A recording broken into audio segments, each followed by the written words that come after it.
And then after my mom passed away and my girlfriend and I broke up 3 months after my mom's passing, and Oh then my I was God. just done. I just was so done. I was done with fitting in boxes. I was done with fulfilling other people's dreams or being a certain way. Like, like I was just done. So I shaved off my hair.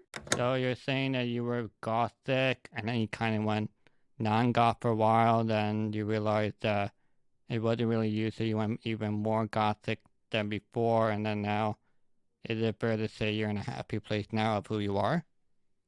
Yes, I am. So, like, how did you come out of this shell of being more secure about yourself since you have so many factors against you? It was a very, very, very, very long journey. That was very hard. When I was homeless, I was very lonely because a lot of people don't understand and don't grasp the idea of that. If you're homeless, you don't only don't have a home and not a roof above your head, but also so like physically, mentally, and spiritually, you don't have people, you don't have a home, nowhere to go to, and also not people.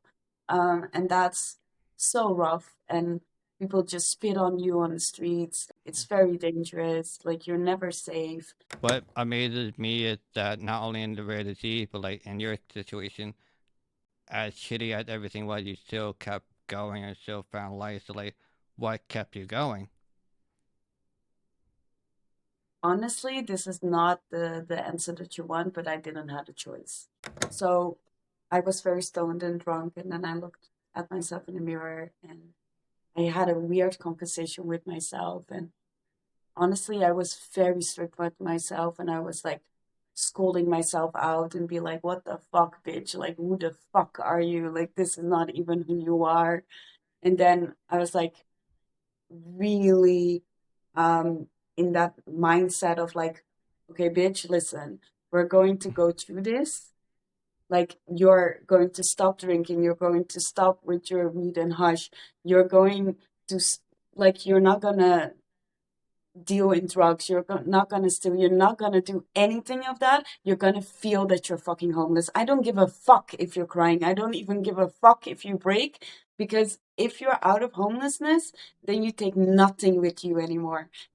Like if we're looking back from the future to now, like I want you to be this badass bitch and be like, hey, I've been homeless. Okay, so what? And now we go on.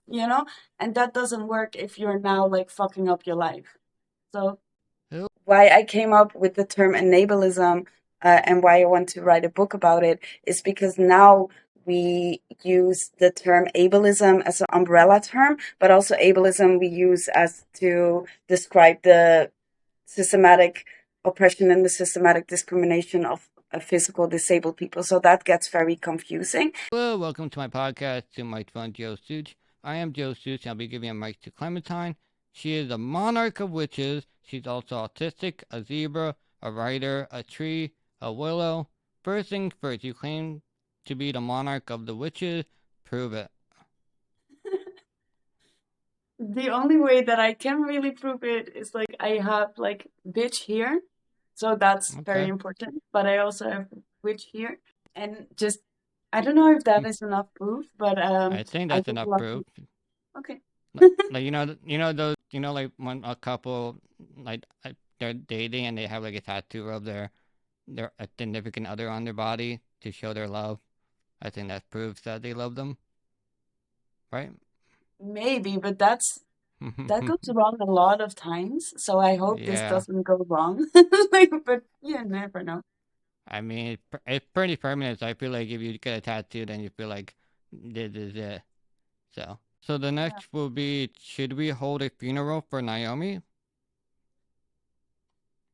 Yes, because it's my dead name, of course. I already changed my name, not legally, but mentally, spiritually, for everyone around me 2.5 years ago. So a lot of people also don't know me by my dead name, and that's very good as well for me. So yeah, Uh, let's throw a whole so let party. so let's talk about why you changed your name, because I actually changed my name too. So Oh, we're really? similar in that way. Well, I mean, I changed my name, but the only change is that I used to go as Joey, and then now I go as Joe. So it's not Mm. a big name change, but you want a different name change. So like, what made you decide that you wanted to do a different name? A lot of reasons. First of all, because I was like legally my name is Naomi. Everyone in the Netherlands calls me Naomi. I really hate that name. It's very ugly. And it doesn't suit me. Second of all, my father named me this name, and he's just an asshole that I don't speak to. So yeah, I don't think he deserves to name me anything. So yeah. And it was also after my mom's passing that I changed this, and it was really, maybe it's weird, but I feel like my mom and I decided it together even after that she passed away. So I mean, it's a great name. Like I have here, like you had a description on your Instagram. So you have Clementine, the activistic, passionate, sassy me, the one that's adventurous and an extrovert, a wild Dan, and then you have Willow, is the witchy, very down to earth me, the one who balances out her emotion, loves to read books and be a homebody, and of course one is the sweet fruit and the other one is a tree. So it fits. So I mean, I yeah. just knowing you for the past 10 minutes and then just looking at your Instagram, I think that pretty much highlights who you are. Yeah. And it's also like because I'm a controversy in myself. So that's also why I got bitch and witch tattooed on my body because I think it really embodies who I am because I'm really, yeah, that witchy side of me, really like doing moon rituals and giving therapist advice to everyone and being like very down to earth. And then the other one goes to kink parties and, like, I don't know. Yeah. Are you willing to get Clementine Willow tattooed on your body too? Mm, I don't know. I have a tree tattooed on my back together with my mom 6 months before she passed away, and it's like tree of life. And I want to have like clementines in it. I think that's very cool. So like yeah, orange clementines in it, I mean, that's a pretty dope idea, actually. That is pretty dope. right? Yeah. Um, So then it's not a willow, but we can it's pretend. just it's the symbology behind it, and you have a story that goes along with it. You didn't just get it because you like trees. Like you put thought into it. Yeah.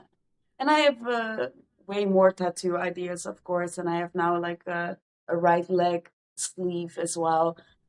So yeah, and everything has a reason why I do all those tattoos, but also it looks cool and goth, so then it's good. Of course, yeah. I want to get, when I get verified, I'm gonna get a neck tattoo.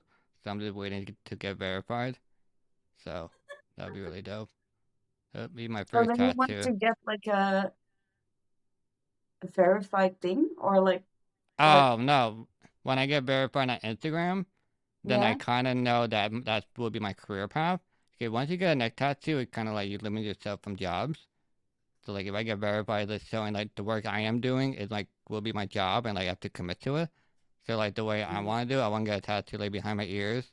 So one side will say legend, and then the other side will say, "I'm thinking of, I'm thinking of saying your mom."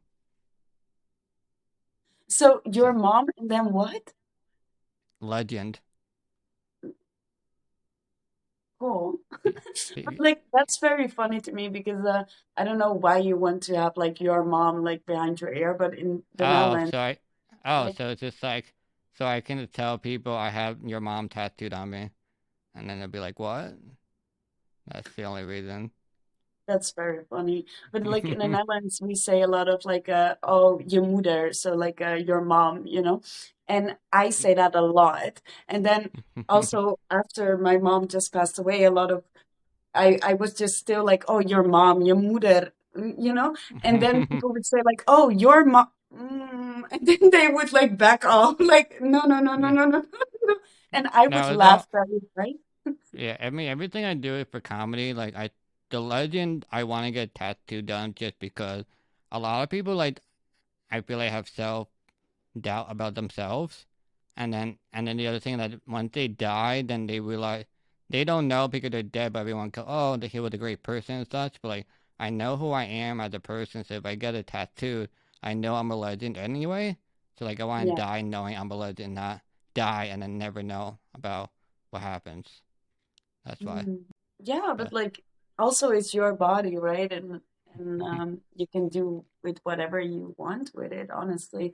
But also, yeah, it's good to be confident as well and to know who you are and what you contribute to this society as well, but also contribute to yourself. That's even more important.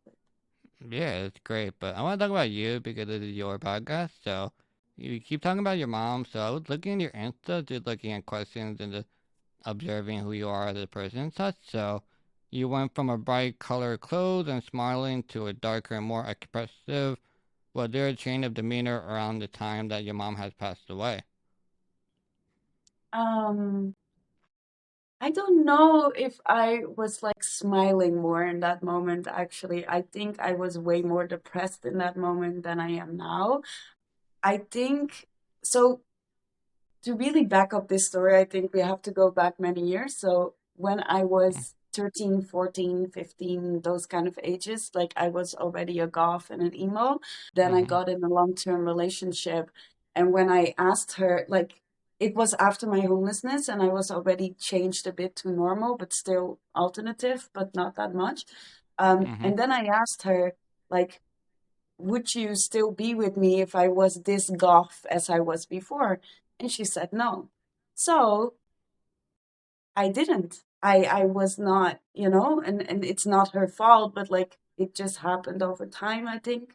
And I also wanted to have my orange hair back and like those kind of things. So it grew out. And because I always tried to change my hair because I was bullied because of being a ginger. So it was also reclaiming myself in that moment, but in a different way. And then after my mom passed away and my girlfriend and I broke up 3 months after my mom's passing, and Oh then my I was God. just done. I just was so done. I was done with fitting in boxes. I was done with fulfilling other people's dreams or being a certain way, like like I was just done. So I shaved off my hair. So Oh I had shit. very long hair, and then I just like shaved it off. I donated it, of course, but I shaved it off. I got more piercings in my face, tattoos, like whatever. Yeah, like and back in my golf self.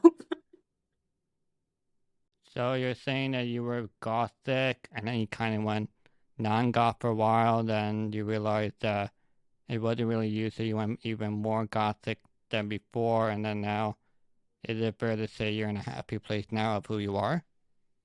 Yes, I am. I'm way more calm, I think, into myself, and I'm very proud of myself, where I come from and who I am.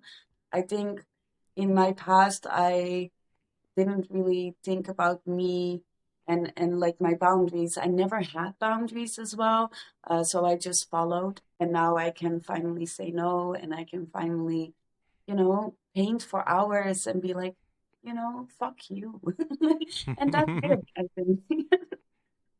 Yeah, taste. I think just adding this ability just to, I know Clementine's story, but the audience doesn't. So Clementine was homeless in in her youth, and then she became a lesbian around the age of 14ish. So that I can was be born with detriment. I was born as a lesbian, but yeah. Uh, oh, I okay. Well, there's always born, but then there's always like coming out. So I did assume you came out 14, but I'm not sure. Yeah, I But were did. you? But you said it, sorry to interrupt you, but you Yeah. said more like, oh, she became a lesbian, but like, of Oh. course, it's not a choice or something. It's not that I woke up on Yeah. one day was like, oh, what can I do today? Yeah. Sorry about that. I didn't mean it by that wording. Uh, but and then you were diagnosed with a rare disease on top of that, so you kind of have. I mean, the lesbian thing could be really. It can affect you to really depending on who you're surrounded by with. Like if you're surrounded by like positive people, lesbianism wouldn't do anything to you. But if you're surrounded by people that are against gay people, then it's like really hard for you to come out. But it just all those factors can factor into being insecure about yourself because society is now like embrace of any of them really, or you have to find that specific niche of it, and that's really hard to find, especially if you're not disabled and then you become disabled. It's hard to find those people because you don't really know about them unless you like search for them, and even that could take a long time, or it could take, even if you're in it, you might not like one group, but you might like another. But like what happened to me, like I was disabled since I was like born basically, but I always kept being with the wrong people and I just hated them. So it's like, oh, are these disabled people? Like, oh, I hate all of them. So it's like I stayed away for a long time. So like, how did you come out of this shell of being more secure about yourself since you have so many factors against you? It was a very, very, very, very long journey, of course. What you say, like it had a lot of intersections. So if I was fine with one part of me, then I Mm-hmm. wasn't fine with another part of me, or I was finally settled down in one part of me, but then I became chronically ill. And then, I was bedridden for a year and a half, 2 years. And then I had to use a wheelchair. And then so and then after that I only used the walker, and then Mm-hmm. I didn't use it anymore. And then but then also other things came up on that, and of course my homelessness and my other past in between that. So yeah, like it was a very long journey, but I think as well, after my mom's passing and after my long-term girlfriend and I broke up, I really became me because I finally could breathe again. And that sounds I had a time that I felt very guilty to be also relieved when my mom passed away, but it's just what it is. And I think we shouldn't hide that as well. So yeah, I think my confidence really came back after that, that I could finally see me, and I really found myself after that. So then it's easier to become more confident in yourself if you get confronted with yourself, if that makes sense. Yeah, it's really hard because like if you're alone and you want to be surrounded by people that can help and support you, but sometimes those are the people that are like holding you down. So like the only way for you really to find yourself is actually to be alone. So like, are you happy that you were alone, or do you wish you had people in your life to help support you? Um, I think my answer differs from that, like in different periods of my life. And there is a difference between being alone and being lonely, because I think being alone is not a bad thing at all, what you said. When I was lonely, that was very hard. When I was homeless, I was very lonely because a lot of people don't understand and don't grasp the idea of that. If you're homeless, you don't only don't have a home and not a roof above your head, but also, so like physically, mentally, and spiritually, you don't have people, you don't have a home, nowhere to go to, and also not people. And that's so rough. And people just spit on you on the streets. It's very dangerous. Like you're never safe. You never know where you are going to.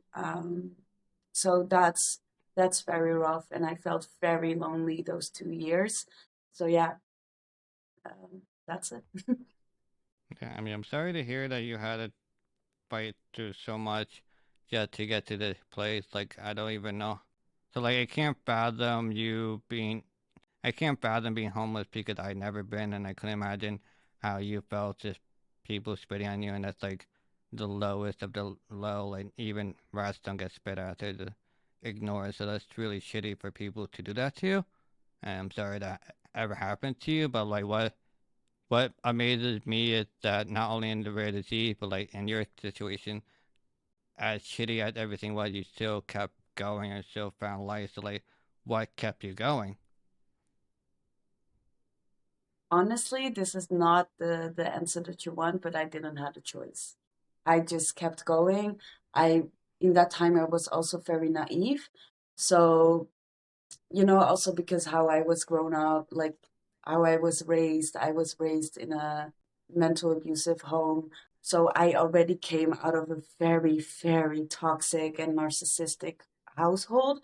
So for me, that being homeless also felt free because people didn't scream at me anymore or, like didn't abuse me regularly. Of course, it happened, but not in such a, not in your home, so it was different for me. Mm-hmm. And that felt freeing and also nice in a way. So I think I call it naive, but also it's just a coping mechanism of my brain in that time, of course, that I was like, oh, But I cried a lot in that moment. I didn't do any drugs. At one point, I began drinking more, and of course, in Amsterdam, like smoking weed and hash. But before I did that, I cried a lot, and then also people, I don't know, like caregivers from like homeless caregivers, they really had a hard time dealing with me because I cried if if they couldn't find a home for me or like a place to stay that night. Uh, and so then I cried and they were like, oh my God, there's she crying again. And also when I think back of that time, I'm really like, of course I cried because Yeah. I wasn't using any drugs. I wasn't using any alcohol. So of course, all those emotions came very rough on me, very raw, and that's logical. And we should normalize emotions in general, but especially when you're homeless.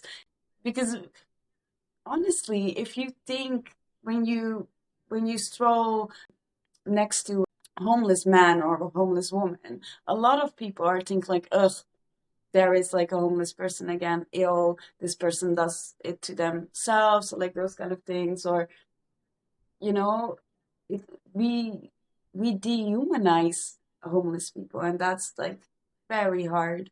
And also here in the Netherlands, I don't know how it is in America, but here in the Netherlands, we have a system that you have to fall into. So like 4 boxes that you can get help when you're homeless. So one is prostitution. I call it prostitution and not sex work because that is really forced. So then it's prostitution. So then prostitution, criminal. So like if you're a criminal, if you're stealing, like those kind of things, if you're using drugs or alcohol, and then the fourth one is if you're having mental disabilities, but more like yeah, like those kind of things. So if you're not falling in those 4 categories in any of them, then they basically don't help you. So then you know, it was already a year and a half or something in the homelessness and whatever, and I was just done and I couldn't breathe anymore and whatever. And at one point, you get a lot of people that say, like, oh, here's some alcohol, and then you fall into that. But at one point, I was just like, no, I looked at myself in a mirror and I was very stoned and drunk at the same time. And I was falling into drug dealing and I was falling into stealing and everything because it was so hard and I didn't have money for a very long time and whatever. And I felt so bad. So I was very stoned and drunk. And then I looked at myself in the mirror and I had a weird conversation with myself. And honestly, I was very strict with myself and I was like scolding myself out and be like, what the fuck, bitch? Like, who the fuck are you? Like, this is not even who you are. And then I was like, really in that mindset of like, okay, bitch, listen, we're going to go through this. Like, you're going to stop drinking, you're going to stop with your weed and hush, you're going to, like, you're not gonna deal in drugs, you're not gonna steal, you're not gonna do anything of that. You're gonna feel that you're fucking homeless. I don't give a fuck if you're crying. I don't even give a fuck if you break, because if you're out of homelessness, then you take nothing with you anymore. Like if we're looking back from the future to now, like I want you to be this badass bitch and be like, hey, I've been homeless. Okay, so what? And now we go on. And that doesn't work if you're now like fucking up your life.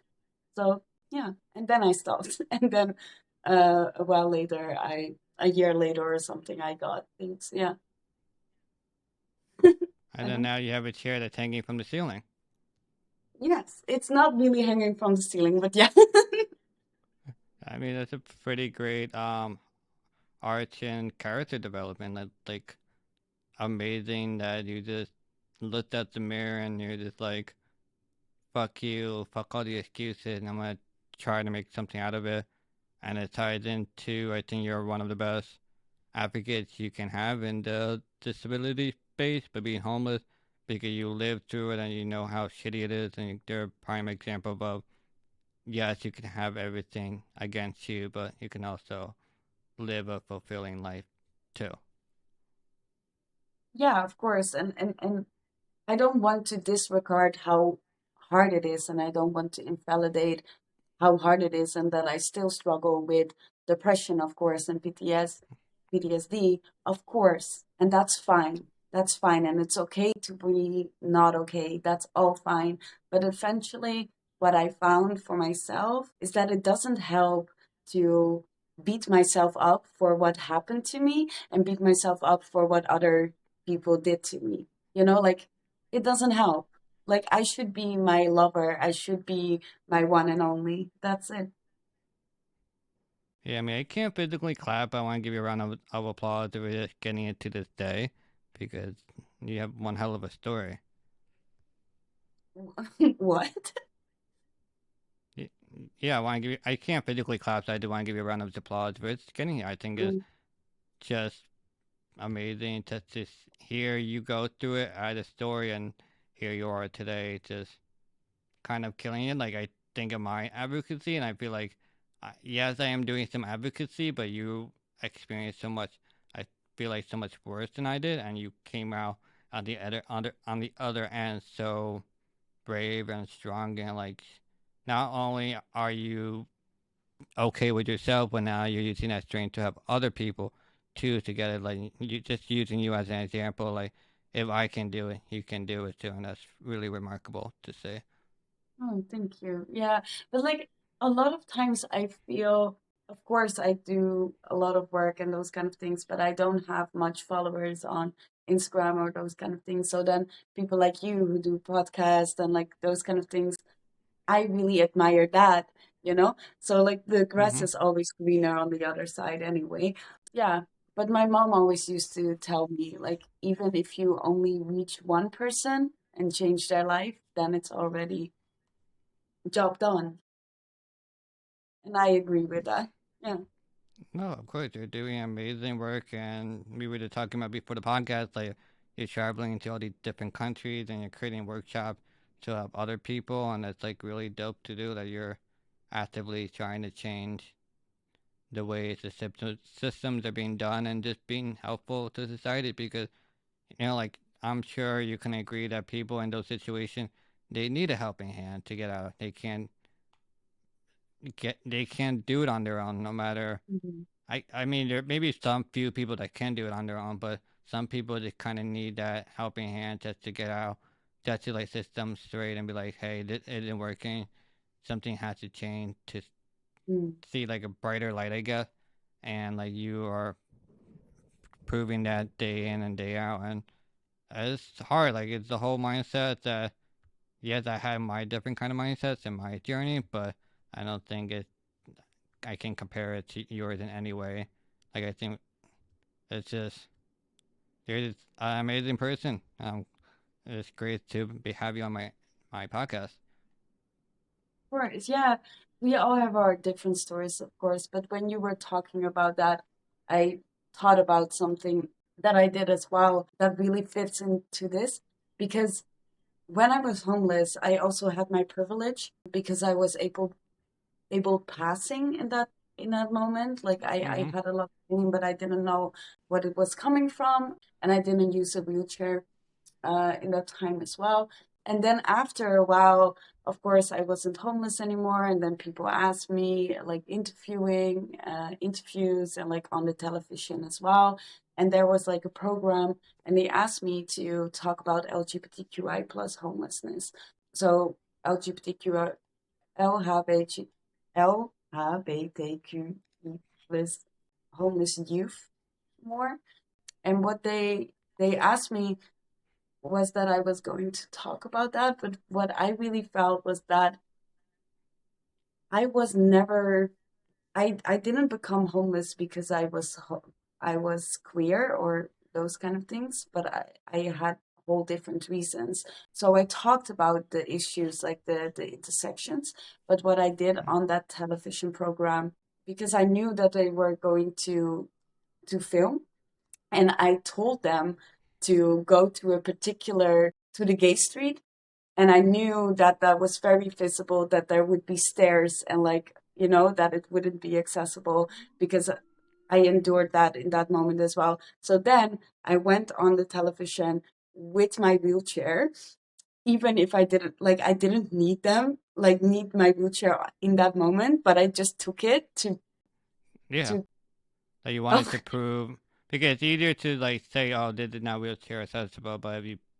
go, like you're bringing the chair and you prove it, it gives a much better image of the actual yeah. challenges. So they wanted me to talk about LGBTQI plus homelessness in youth. But I didn't talk about it at all. Like I just like went off on like disability, accessibility, all in regards to being homeless or whatever. And I also said on television, national television, I said if I was in my wheelchair in that time, I like now already I didn't get any help, but in that moment, like I couldn't even sleep at places, Like, can you imagine that it's it's even more impossible for disabled homeless people to get around and to get like some food or any help. So yeah, I got a lot of backlash for that, but it was worth it. I Backlash think. for what though? Like you're just proving the system isn't created for disabled people. But let's tie into the book that you're writing about called enabalism, and you talk about. Can I have a little break, by the way? Oh yeah, sure, go. No, like I just want to smoke a cigarette, but yeah. Um, Yeah, no worries. no, but like to add on to it a bit, like the backlash I got from the LGBTQI plus community because they thought I would talk about that, but I didn't. So yeah. Oh, I mean, you have so many things you could talk about. Like you could be on a TV really all day talking about different sections, but you have so many different sections of your life that if you just have it alone, it would be a lot for one person when you're dealing with so many different factors. So they're writing a book about enablism, and that's about you describing a broad variety of ableism, sadism, healthism, autism, visualism, and then disableism. So like you have a wide variety of experiences. So how does society make the disabled people even sicker? Yeah, so why I came up with the term enablism, and why I want to write a book about it is because now we use the term ableism as an umbrella term, but also ableism we use as to describe the systematic oppression and the systematic discrimination of physical disabled people. So that gets very confusing. And why Mm-hmm. I want to use enablism is because indeed it's for me it's not only about like being able and not being able, but it's more about that's also a part of it, and we should talk about that, how our own disabilities and our own chronic illnesses disables us too, of course. But society with their inaccessibility, with their laws that really discredits disabled people, for example, as well, that in a lot of countries disabled people cannot marry because they will lose Mm-hmm. all their benefits, those kind of things. That makes it so much harder on disabled people. So that's where like enablism comes in, because then it's more about being enabled by society and being disabled by society. So when you have the privilege, you're being enabled by society. And that also why I want to broaden it up more as well is because I believe that also non-disabled people, so enabled people, are being disabled by society more and more and more. So also like they are how society works now, and capitalism, for example. Capitalism also comes from ableism. it has roots in ableism, of course, and that makes it so hard on a lot of people to, like, they are overworked, they are overstressed, they get mental disabilities, they cannot talk about their depression, their, like that they are tired or whatever. They always have to, the prestation society, so they always have to do everything, and that enables, of course, like their disabilities, and it creates disabilities. And then in the end, we're not here to help disabled people. So that's, yeah. Uh, I mean, I agree with you to an extent, but at the same time, like you are creating programs to help disabled people. So isn't it kind of we try and think of the wording? Like if you think like of the regular person, they don't really get help in any capacity. They're just living life, and disabled people need help with a lot of things, so like getting the proper treatment and getting the proper care and such. But I do feel like sometimes disabled people are being helped more because they have all these programs, and especially you, because you're the one that's facilitating these workshops and all the great things that really help the disabled people. Cause like I don't know. So when you were younger, you I'm guessing there was not that much help for you, but now 10, 15 years later, there's a lot more programs and not-for-profits helping them. So do you think that's helping a lot, or do you think there's still more work to do to help the disabled community?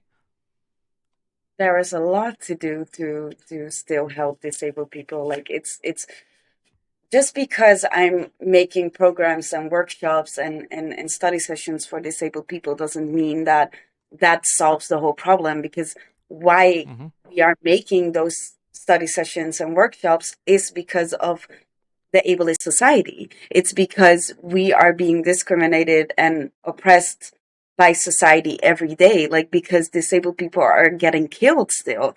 Also, like, if we talk about Ukraine, for example, if, like the war, if people want to flee out of a country of war, they cannot if they are disabled, because it's inaccessible, or like the help is not fulfilled for them.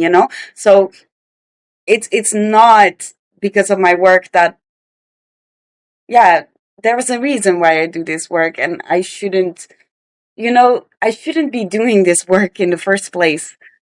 Mm-hmm. No, I get what you're saying. It's just hard. It's hard. I think what you're trying to say is hard for you to help, but at the same time, I wouldn't say it's worthless, but like society, it's not like embracing you. If that makes sense.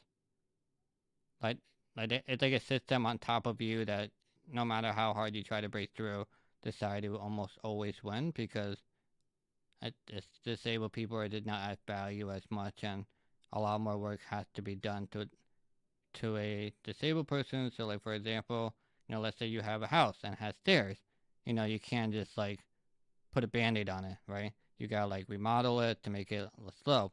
So Mhm. it's a lot more work, and it's the to being disabled to me is just difficult because I also try to be realistic to like let's say a restaurant is not wheelchair accessible and they'd be like, oh, it's not wheelchair accessible, but like sometimes it's not worth it for one restaurant to like do $1,000 repair if only one wheelchair to go to that restaurant because it's a lot of money. So like I want to help the disabled people, but I feel like sometimes it's not worth it too. Like I understand like Mm. government building and all that is worth it, but like I feel like sometimes I have like to me I have to accept my limitations of what I can and cannot do in society, and I have to accept that. Unfortunately, I just don't. It's just hard to express myself without seeming like a shitty person because just because I'm okay with I guess my feeling of it, other people aren't, and I feel like I'm anchoring people down. I don't want to do that, but I Mm. think sometimes we're just reaching for the star that might not be possible. But I do want to say that I think everyone deserves the same treatment and respect and access to things. I just sometimes don't think it can be possible. Did that make me like a shitty person, I guess? Um, I'm not the one to judge, but I think you're also, it's a bigger issue here. So of Mm-hmm. course, like there are restaurants still, like here in the Netherlands, it's 85% of public venues is still not accessible for wheelchair Oh users. shit, Um, that's a so high number. Yeah. yeah, so for us to not go to restaurants or like shopping malls or whatever that is not accessible, to make a point, like it's not always working. But always say to my friends as well, it's also about your privilege and to understand where your money goes to. But I also, it's not mostly the fault of the restaurant owners or the venue owners. It's Mm-hmm. it's the fault of the government, and they should provide that accessibility and the finances for that accessibility, and they don't. So we cannot fight individual people the whole time, so individual Mm-hmm. non-disabled people the whole time, because it's not their fault. But what we can do is educate them on it, and also direct them to the fact that they are being, that they are very privileged in this, like that they are non-disabled privileged, and that they should not alienate disabled people, and that happens a lot. And also, if we're not visible because of the inaccessibility, yeah, it's only getting worse, because then also people don't care about disabled people if they don't see Mm-hmm. us. Yeah, I want to refrain from my statement actually a little bit. I think I think the problem that comes across if just someone's listening to this, that I think in my situation I live in New York City, so I think a lot of things are more accessible to me, and that's just my normal.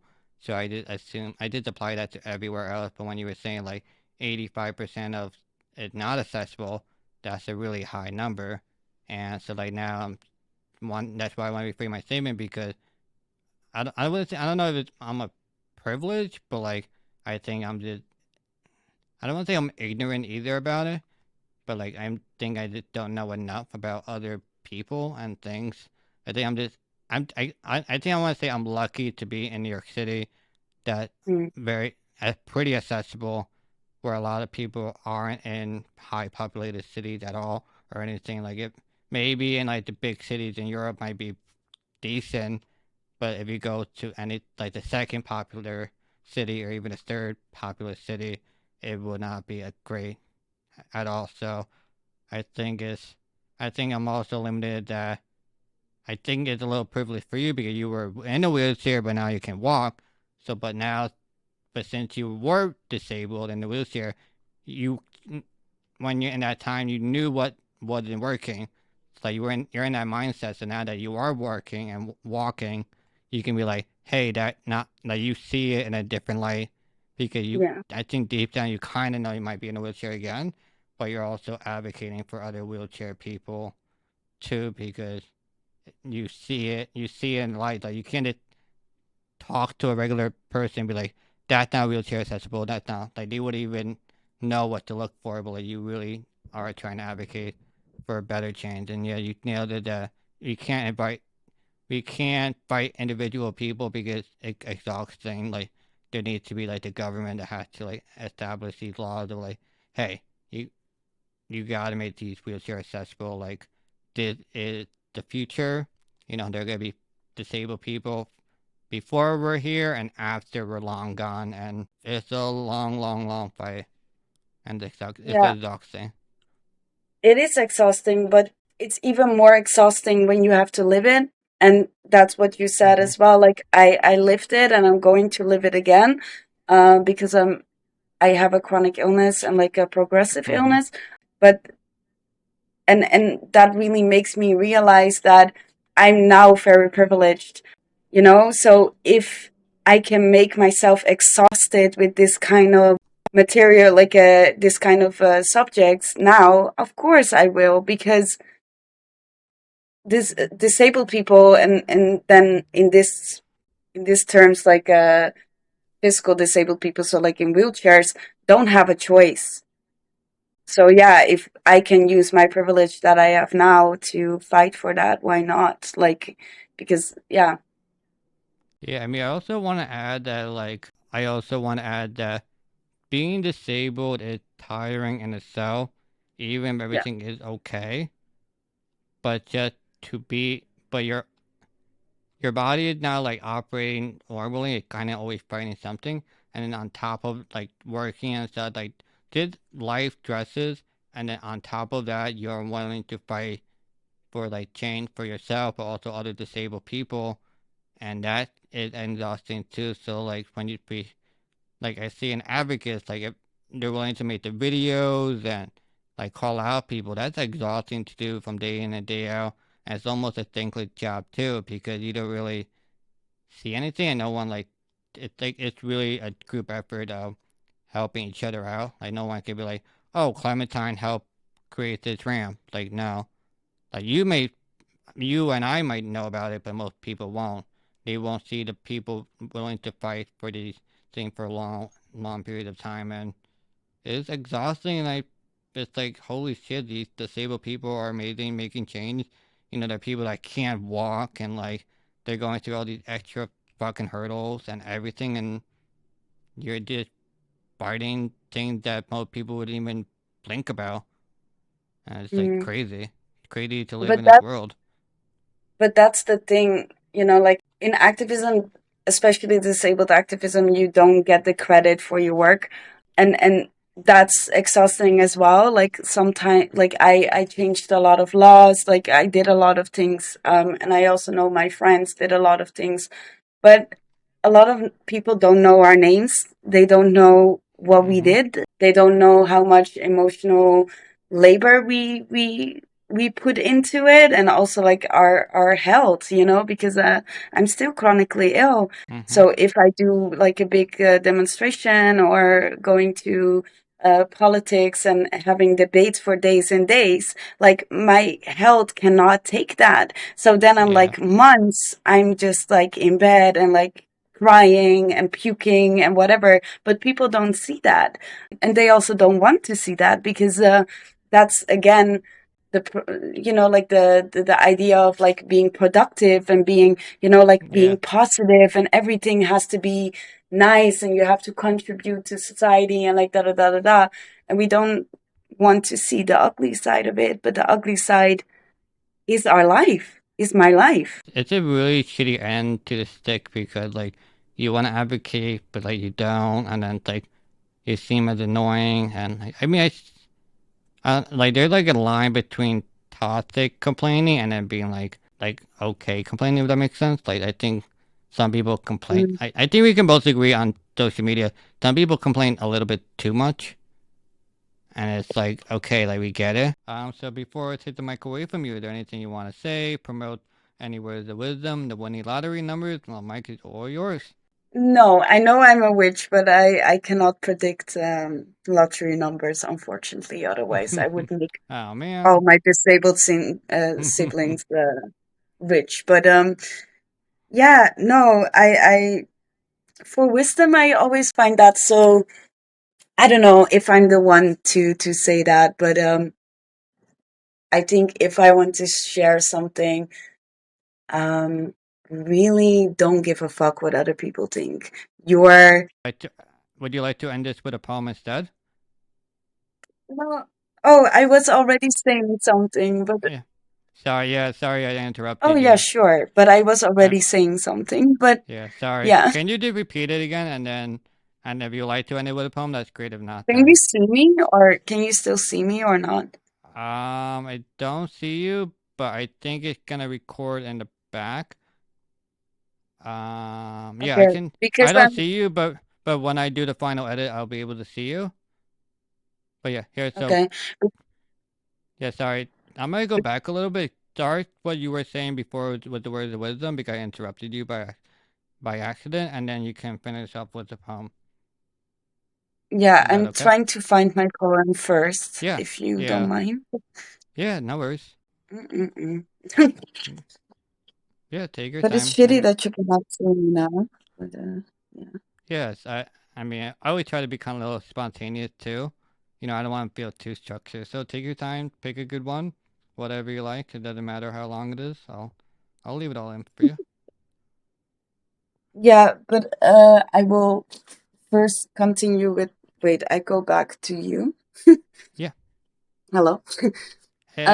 Hey. Okay. Okay. So, the wisdom, like what I said, I don't know.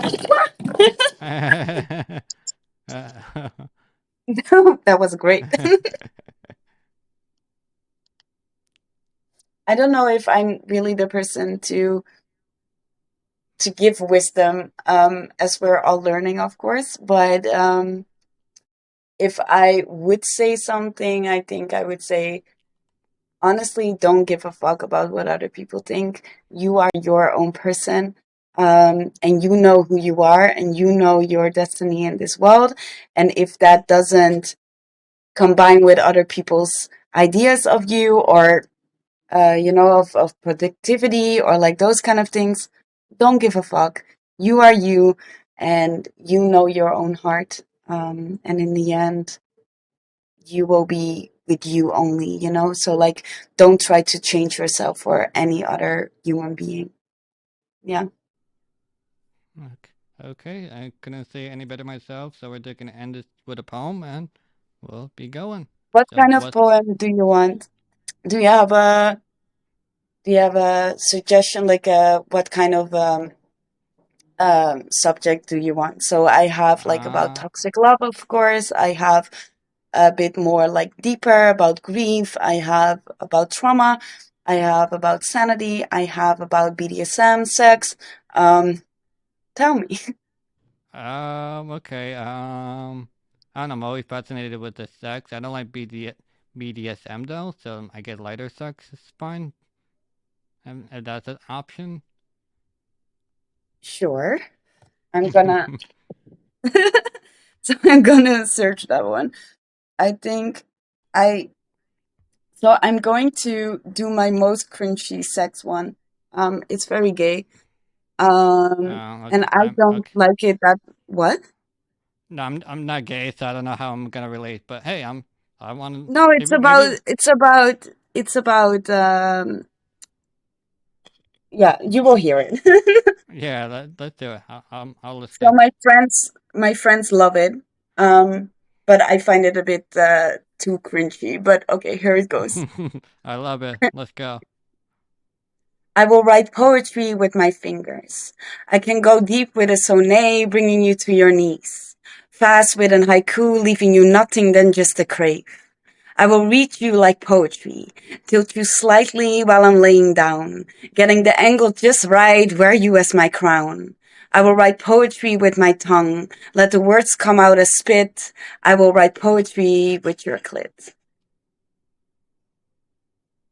I love it. Okay, I see you. Okay. So No, that's I love. I think it's pretty good. You got the rhyming down. yeah, but like this is the most rhymey that I go in my poetry. Actually, like I have a lot of references. So like what I'm doing now with my poetry album is as well like so I have many exes, and no slut shaming, of course. And then so I have now made five of them or six of them into titles. And like because I wrote a lot of poems about them, and so I'm going to take my reader into my transitions between relationships, but also like through my own development in that, because I've gone from like a very traumatized um, toxic lover, actually, to someone that like almost simp, like almost like, oh my god, love me, like the anxious attachment style, like please love me, like I don't care, like I will do everything for you as long as you just give me a bit of love. um to like fuck you all, like I don't even need fucking love, like there's also a poem that I wrote. I don't know it entirely out of my head, but it starts with, "I'm not your fucking lover. Don't come knocking on my door whenever you please. I will close it double locks and lay in front of it, decorated with pillows and curl up on it. I'm not your doll. Don't play with my hair, making my legs shiver and my neck blue from the words you write down on my soul. I'm not your fucking forever. Your knees will not touch the ground and as tears run down your face and a ring slips on my finger. I'm a ripped out page of an empty book. Don't try to fill it in. Um, I should try, yeah, and then something, something, and then I'm not your fucking forever." I'm loving the energy here. I love the energy. Let's do another one. Let's do the one with the tree. Like, do you have something with the tree? 'Cause you were talking about earlier, like the trees and such and the roots. Like, do you have something for that?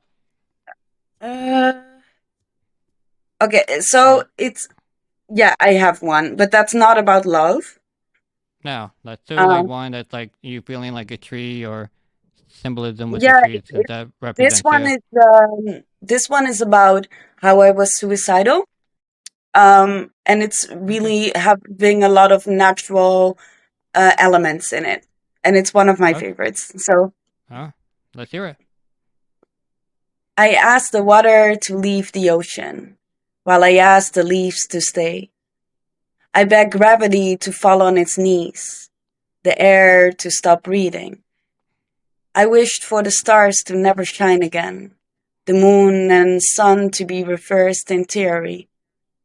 Books I read upside down, questioning the author for their skills, cleaned the streets with a white towel so I could blame the dirt and play in innocence. I I searched for triangles without the edges, forced myself to spiral down into thoughts that don't matter, found boundaries as I waved them goodbye, expected I could experience life to the fullest and be happy while I craved to die.